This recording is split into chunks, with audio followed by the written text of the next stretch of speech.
I've already covered fugly celebrity dolls in the past, so check it out. But let's step it up with fugly celebrity action figures.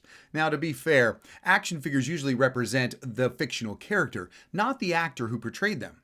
When we got our Luke, our Han, and our Leia, we knew exactly who they were, but they were a far cry from Mark, Harrison, or Carrie.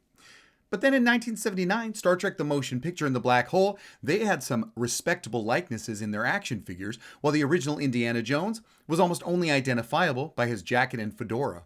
Did it matter? Eventually, yes.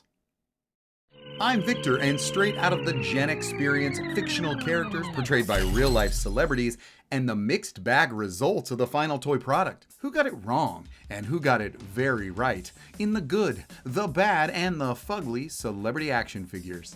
It's 1985, and following the success of the new larger-sized action figure business growing from the 3 3/4 to 5.5 inches, Karate Kid comes through with incredible success, at least in celebrity likeness. The characters might have been fictional, but they were portrayed by actual people, real celebrities, and that had to translate into plastic playthings. The Karate Kid toy line would kick ass, literally, and break wood and concrete blocks and any other accessory included with the action feature heavy figures. They also were amazing for making a detailed head sculpt of the stars of the film, which should have made them more popular. As loved as the movie was, there just wasn't much interest in this hidden treasure of a toy line that even came with a playset. Check it out. Daniel, Mr. Miyagi, Johnny, and Kreese all have fantastic detail in their faces, which makes up for the lack of posability and articulation. If you're saying their noggins are a little too big for their built bods, you're right, but how else are they going to get Daniel's pouty lip just right? Please tell me someone out there loved their Karate Kid toys. Now, unless you had a 12-incher, the more common shorter action figures could not reach the level of detail that you find in figures of today.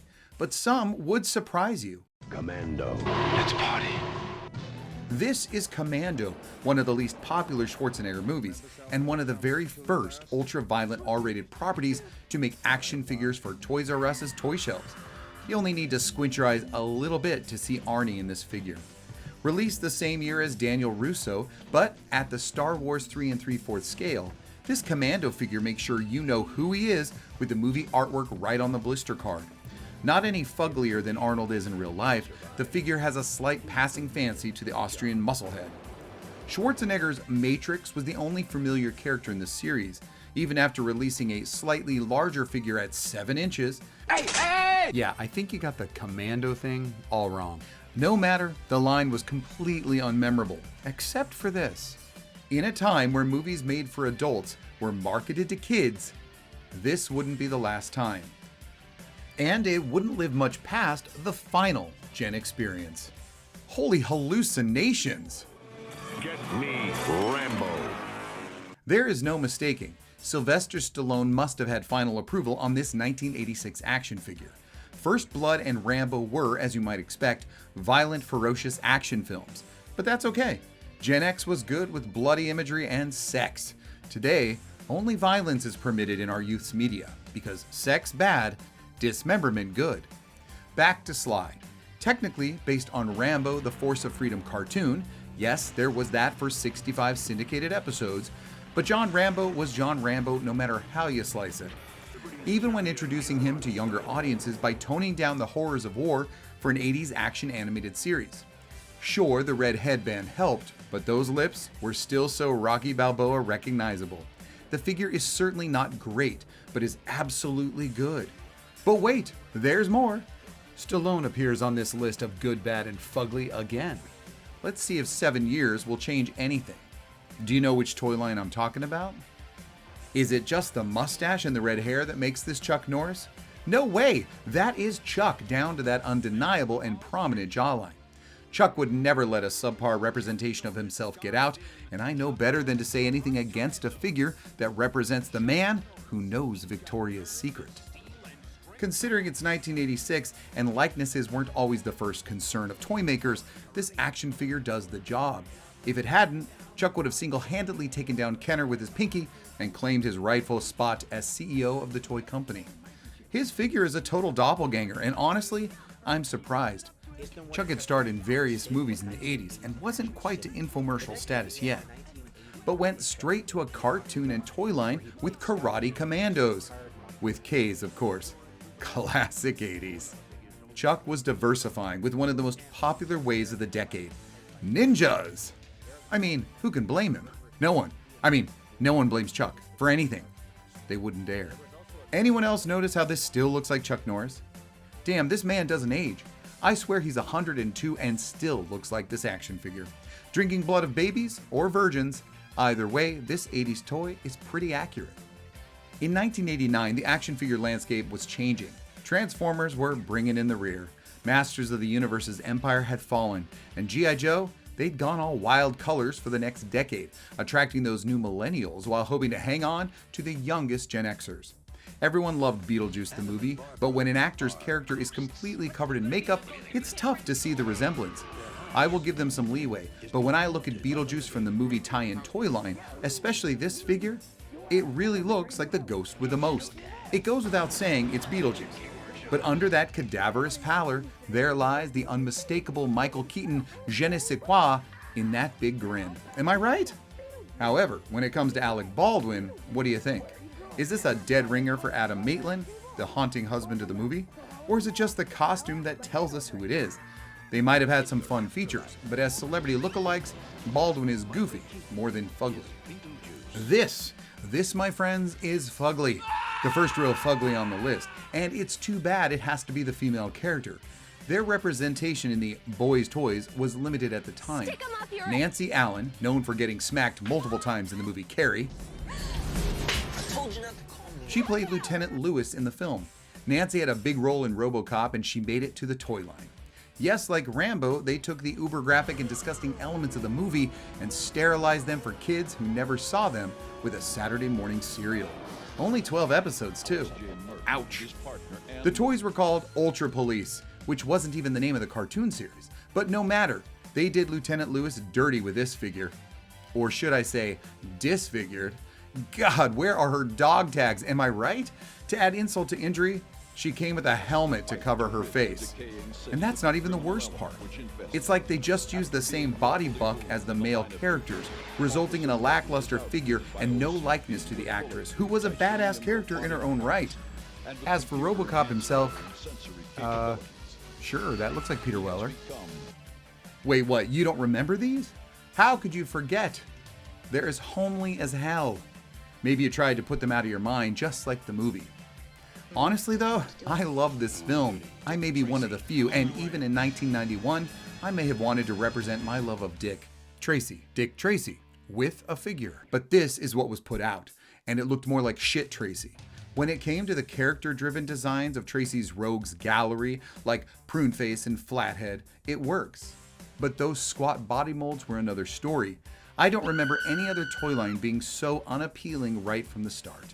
The Dick Tracy figures just have very little to make them attractive. And Madonna couldn't even help. They didn't make a Breathless Mahoney figure. Well, sort of. Her head is revealed under the Blank's mask. The Blank was the final figure released and hard to get as they didn't want that figure to spoil the ending of the film. Whoops, spoiler. What do you think? Warren Beatty and Madonna? Or nondescript brunette guy and blonde girl? If I still want something from this fugly toy line to represent, I would want the Blank. His figure has the most character. Or is it her figure? Or whatever. Funny how something with no face value at first glance has become very valuable on the secondary market. You'd think they could have just used the same head from Commando for the 1992 Terminator 2 toy line. As you can see, the production crew gave no more effort into making this figure resemble Arnold as they did for Commando. As a matter of fact, they may have put less effort in. The Terminator 2 action figure line had a variety of Cyberdyne System T101s in various looks and damages. But although context and costume tell you who it is, the limited facial recognition makes him just okay. Maybe not fugly, but the head sculpt could be any of the hundreds of stand-ins for Schwarzenegger's Terminator hero in the T2 3D Battle Across Time show at Universal Studios. Worse is the T1000, Robert Patrick. Nothing, not even close. Not even one shit was given on this fugly likeness. And let's not even talk about Edward Furlong as John Connor. That figure could have been static PVC and no one would have known the difference. Nobody wanted that figure anyway, so who cares? But now I'm not so sure. Which was the better Arnold? I'm starting to think the earlier figure, Matrix of Commando. What about you? The package said aliens. Even after 5 years since the plural sequel to the original 79 space horror, the names are all still familiar. But the faces? Not even close. Obviously, celebrity likenesses are touchy subjects. There are those who believe stars don't want the privilege, and others don't have a choice. Some movie stars get approval, and some toy manufacturers can't afford the likeness rights. That must have been the case right here with this toy line, as not one of the characters is a dead ringer, or even close to death ringer for those who portrayed them. Everything seems to make sense, even some of the artwork on the card backs. But this must be an alternate reality. Not only are the dead reborn, but they all include fantastic enhancements to their arsenal. When did Bishop become Borg? Then there are the garishly bright color uniforms. And when did Ripley join the Pink Lady? Grease lightning! These colors shout 1992. Classic Alien was the only one to get the toy treatment in a planned toy line from the original 1979 property. Marketing this kind of film to children was new and sensitive subject, so the line was canceled. But not before one figure escaped. The 18-inch Big Chap, the original alien creature. Realized in large size with articulation, complete with moving mandible. He also glowed in the dark. Glowed at night while you're in bed. Not something I would have wanted on the toy shelf while I slept. Don't get me wrong, I want one. Just not in my view while trying to sleep. Fugly, you be the judge. A likeness of the kick-ass heroine of the franchise? Not on your life. The artwork on the box is more representative of Ripley, while the figure itself is obviously her movie stunt double. Sure, you suspend disbelief and know it's Ellen Ripley, especially as a kid who may not have seen the movies. Unlike me, who saw it in second grade on HBO, after asking my mother, and as she had no idea what I was asking about, said yes. Holy shit. No regrets.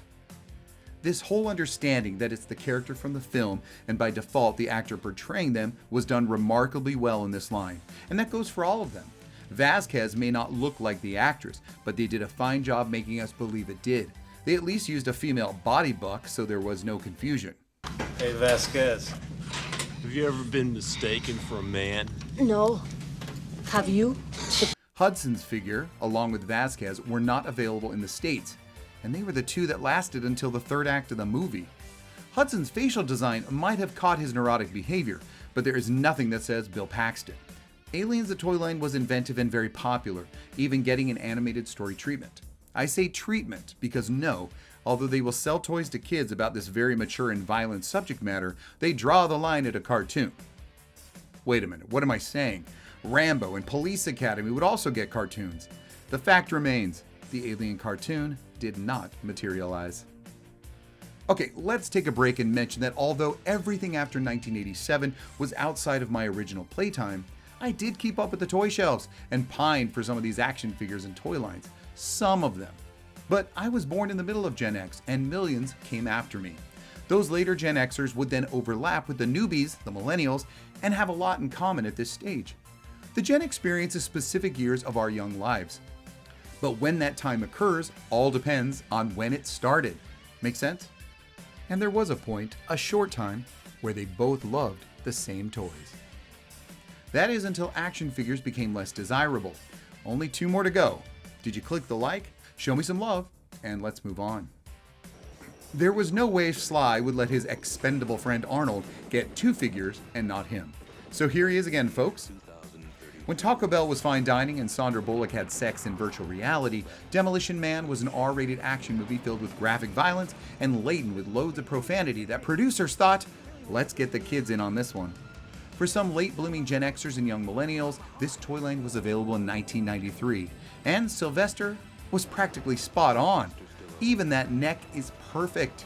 At first glance, you might think they popped the Rambo head onto a New Adventures of He-Man body buck. But no, this is a brand new head sculpt, and there's no denying who it is. But yes, they did plop it onto a New Adventures He-Man body mold. He wasn't using it anymore. As for Wesley Snipes, it's uncanny. But you see it, don't you? That is a blonde blade. But it isn't just the hair color. They made an effort, and that was still uncommon at the time. Of course, Bullock's character gets the shaft, but that's not the only thing bad happening in Toyland. No, not the overall fugly representation, but action figures began their decline. Not entirely, mind you, but kids were no longer as impressed by our articulated action heroes. Whether robots in disguise or barbarians in loincloths, the heroes of my day were slowly slipping away. There were new interests, and the age it seemed of playing with action figures had skewed a bit younger. As you might imagine, Demolition Man toy line was not long for this world, no matter how good the sculpts. Recently, there has been a resurgence as the Jurassic Park franchise has grown legs over the decades and diversified. But also in 1993, the original Jurassic Park toy line was released. Main characters from the film were present, even the dead ones, but you may not know it by first glance. I don't remember Grant, that built. Ellie looks like the average female action figure. Muldoon shaved 15 years off his age, and Tim, whatever. But this crime is Nedry. Yeah, Dennis Nedry, who tried to steal the embryos to sell to a rival. What's with the Weight Watchers and slick sunglasses vibe? Was this guy even in the movie? Newman does not have a vibe. Well, at least not a cool one. Incredibly, there was a Series 2 and fixed some head sculpts, and they did help. Muldoon is recognizable and more his age. Ellie has an actual Laura Dern face, or at least her nose. Tim changed his shirt, and Alan, well, he's still going to the gym, but should have kept his Series 1 look. But where was Dr. Wu or Samuel L. Jackson's Mr. Arnold? Thankfully, they completed the series with an Ian Malcolm. Hold on to your butts. Perfect, am I right? Is it his likeness, or are we just so recognizing that look? Either way, it got better. Nedry no longer looks like a bad boy and now looks like a bad boy. Tim Burton's 1989 Batman had 3 figures under its banner, but there's not much worth mentioning.